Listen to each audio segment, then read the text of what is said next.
সংবাদ সবাইকে স্বাগত জানাচ্ছি আমি ফিরোজ তোহা। শুরুতে সংবাদ শিরোনাম জানিয়ে দেব সর্বশেষ গুরুত্বপূর্ণ আপডেট সংবাদ। শুরুতে শিরোনাম। তৃতীয় ধাপের ভোট শেষ, চলছে গণনা।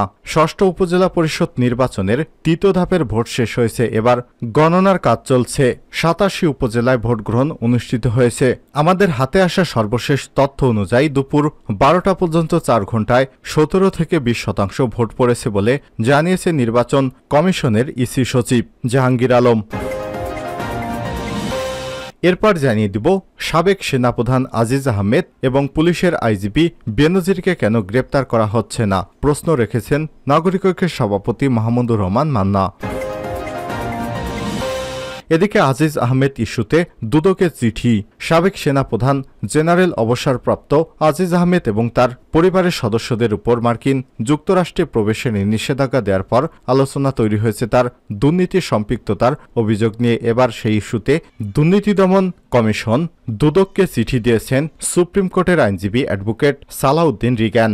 বুধবার ২৯ মে দুপুরে তিনি দুর্নীতির অনুসন্ধান চেয়ে দুদকে এই আবেদন করেন। জানিয়ে দিব অপরাধী যত শক্তিশালী বা প্রভাবশালী হোক না কেন সরকার সুরক্ষা দেবে না, বলছেন প্রধানমন্ত্রীর বেসরকারি শিল্প এবং বাণিজ্য উপদেষ্টা সালমান এফ রহমান। এদিকে ঘূর্ণিঝড়ে ক্ষতিগ্রস্তদের পাশে দাঁড়াতে বিত্তবানদের প্রতি জামাত ইসলামের আহ্বান। এবং সর্বশেষ জানিয়ে দিব ফুঁসে উঠেছে ফিলিস্তিনিরা। এবার ইহুদিবাদী ইসরায়েলের রাজধানী তেল আবিবে হামলা শুরু। ৮ মাসের বেশি সময় ধরে গাজায় হামলা চালিয়ে আসছে ইহুদিবাদী ইসরায়েল। তবে দেশটির হামলার বিরুদ্ধে আবার ফুঁসে উঠেছে ফিলিস্তিনের স্বাধীনতাকামী সংগঠন হামাস। তাদের সেনারা আবার ইসরায়েলের রাজধানী তেল আবিবে রকেট হামলা চালাতে শুরু করেছে। সর্বশেষ বিবিসির এক প্রতিবেদনে এই তথ্য জানানো হয়েছে। প্রিয় দর্শক, এতক্ষণ শুনছিলেন সংবাদ শিরোনাম, এবার বিস্তারিত। তবে তার আগে বন্ধুরা, আপনি কোন স্থান থেকে আমাদের সংবাদটি দেখছেন কমেন্ট করে জানিয়ে দিন এই সংবাদ সম্পর্কে আপনার মূল্যবান মতামত। প্রিয় দর্শক, আপনি যদি আমাদের চ্যানেলে নতুন হয়ে থাকেন, ভিডিওটি দেখতে দেখতে চ্যানেলটি সাবস্ক্রাইব করে রাখুন, যাতে করে আমাদের লেটেস্ট আপডেট সংবাদগুলো সবার আগে আপনার কাছে পৌঁছে যায়। এবারে বিস্তারিত। তৃতীয় ধাপের ভোট শেষ, চলছে গণনা। ষষ্ঠ উপজেলা পরিষদ নির্বাচনের তৃতীয় ধাপের ভোট শেষ হয়েছে, এখন গণনের কাজ চলছে। এবার ৮৭ উপজেলায় ভোট গ্রহণ অনুষ্ঠিত হয়েছে। বুধবার ২৯ মে সকাল ৮টা থেকে শুরু হয় ভোট গ্রহণ, চলে বিকাল ৪টা পর্যন্ত। দুপুর ১২টা পর্যন্ত ৪ ঘণ্টায় ১৭ থেকে ২০% ভোট পড়েছে। দুপুর ১টার দিকে আগারগাঁও নির্বাচন কমিশন ভবনে এক সংবাদ সম্মেলনে নির্বাচন কমিশনার সচিবালয় সচিব মোহাম্মদ জাহাঙ্গীর আলম বিষয়টি সংবাদ মাধ্যমে নিশ্চিত করেছেন। জাহাঙ্গীর আলম বলেন, বগুড়া সদর উপজেলার ভাইস চেয়ারম্যান পদে পুরুষ পদে নির্বাচন স্থগিত করা হয়েছে। প্রার্থীর প্রতীক বরাদ্দ ছিল কোন আইসক্রিম, কিন্তু ব্যালটে লাঠিযুক্ত আইসক্রিম দেওয়ার কারণে নির্বাচন স্থগিত করা হয়েছে। এছাড়াও ফেনীতে অনিয়মের অভিযোগে এক প্রিজাইডিং কর্মকর্তাকে আটক করা হয়েছে বলেও জানান জাহাঙ্গীর আলম। তৃতীয় ধাপে ১০৯টি উপজেলায় নির্বাচন হওয়ার কথা ছিল। ঘূর্ণিঝড় রিমালের ক্ষয়ক্ষতির কারণে ২২টি উপজেলায় ভোট স্থগিত করা হয়েছে। তৃতীয় ধাপে ১৬টি উপজেলায় ইভিএমে এবং বাকিগুলোতে হচ্ছে ব্যালট পেপারে ভোট। নির্বাচন কমিশন জানিয়েছে এই ধাপে প্রায় ৫৮,০০০ পুলিশ সদস্য মোতায়েন থাকছে, সঙ্গে থাকছে লক্ষাধিক আনসার সদস্য।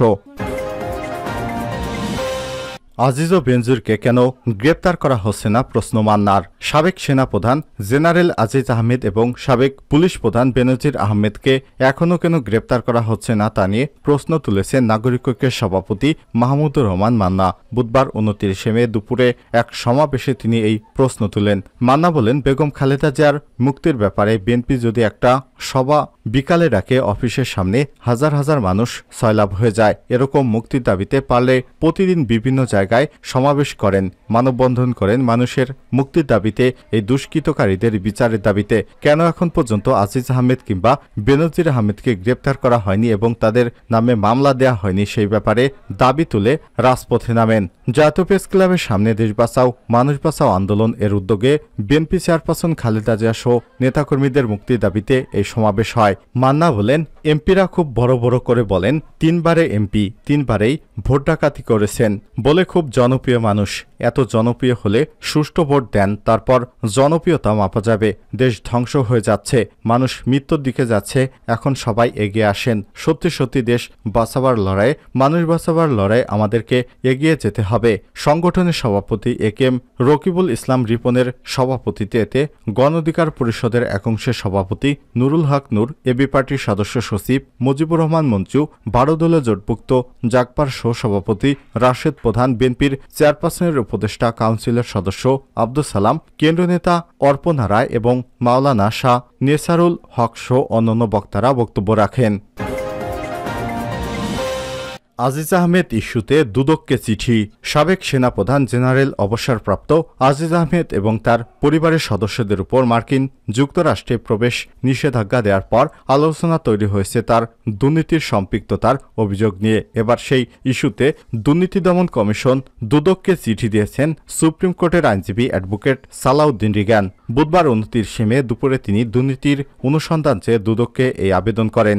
রিগান বলেন, আজিজের বিরুদ্ধে যে অভিযোগ উঠেছে তা আইন অনুযায়ী অনুসন্ধানের উদ্যোগ নিতেই এই আবেদন করা হয়েছে। তবে দুদক যদি কোনো ব্যবস্থা না নেয় তাহলে জনস্বার্থে হাইকোর্টে রিট দায়ের করবেন বলে জানান তিনি। প্রসঙ্গত, সোমবার 20 মে রাতে ইউনাইটেড স্টেট ডিপার্টমেন্ট অব স্ট্যাটের ওয়েবসাইটে প্রকাশিত এক বিবৃতিতে দুর্নীতিতে সম্পৃক্ততার অভিযোগে সাবেক সেনাপ্রধান জেনারেল অবসরপ্রাপ্ত আজিজ আহমেদ এবং তার পরিবারের সদস্যদের উপর মার্কিন যুক্তরাষ্ট্রে প্রবেশে নিষেধাজ্ঞার তথ্য জানানো হয়। বিবৃতিতে বলা হয়েছে, জেনারেল আজিজ আহমেদের কর্মকাণ্ড বাংলাদেশের গণতান্ত্রিক প্রতিষ্ঠান এবং সরকারি প্রতিষ্ঠানের প্রতি জনগণের বিশ্বাসকে ক্ষুণ্ণ করেছে। আজিজ এবং তার ভাইকে বাংলাদেশে অপরাধমূলক কার্যকলাপের জন্য জবাবদিহিতা এড়াতে বেশ কিছু ক্ষেত্রে দুর্নীতিতে জড়িত ছিলেন। বিবৃতিতে আরও বলা হয়, সামরিক চুক্তির বিষয়ে আজিজ তার ভাইদের সঙ্গে ঘনিষ্ঠভাবে কাজ করেছিলেন এবং তার ব্যক্তিগত স্বার্থ রক্ষার্থে সরকারি নিয়োগের বিনিময়ে ঘুষ গ্রহণ করেন। আজিজ আহমেদের বিরুদ্ধে এই ব্যবস্থার মধ্য দিয়ে বাংলাদেশের গণতান্ত্রিক প্রতিষ্ঠান এবং আইনের শাসন শক্তিশালী করতে যুক্তরাষ্ট্রের অঙ্গীকার পুনরায় নিশ্চিত করা হলো। এতে আরও বলা হয়, সরকারি সেবা এবং নাগরিকদের সুযোগ সুবিধা, স্বচ্ছ এবং নাগরিক সেবা লাভের সুযোগ তৈরি, ব্যবসা এবং নিয়ন্ত্রণ ব্যবস্থার উন্নয়ন এবং মুদ্রা পাচার ও অন্যান্য অর্থনৈতিক অপরাধের অনুসন্ধান এবং বিচার নিশ্চিতে সক্ষমতা বৃদ্ধির মাধ্যমে বাংলাদেশে দুর্নীতি বিরোধী প্রচেষ্টা সহায়তা দেয় যুক্তরাষ্ট্র। বাংলাদেশের সাবেক সেনাবাহিনী প্রধান department of state foreign operation and related programs appropriations অ্যাক্টের 7031(c) ধারার আওতায় অন্তর্ভুক্ত করার ঘোষণা দিয়েছে পররাষ্ট্র দপ্তর। অপরাধকারী যত শক্তিশালী হোক, সরকার সুরক্ষা দেবে না।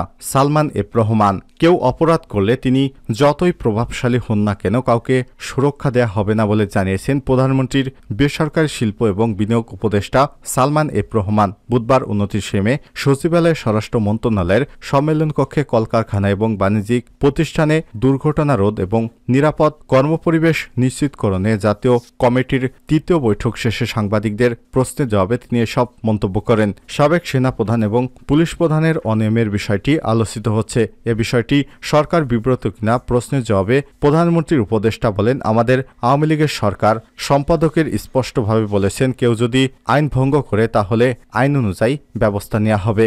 এখানে সরকার কোনো এম্বার্সমেন্ট অর্থাৎ বিবৃত অবস্থায় হবে বলে আমি বিশ্বাস করি না। আইন নিজের গতিতে চলে। তিনি যেটা বলেছেন, লোকটা যতই ইনফ্লুয়েন্সিয়াল প্রভাবশালী হোক না কেন, সরকার কোনো রকম প্রোটেকশন কাউকে দেবে না। আইন অনুযায়ী আইন নিজের গতিতে চলবে, যোগ করেন সালমান এফ রহমান।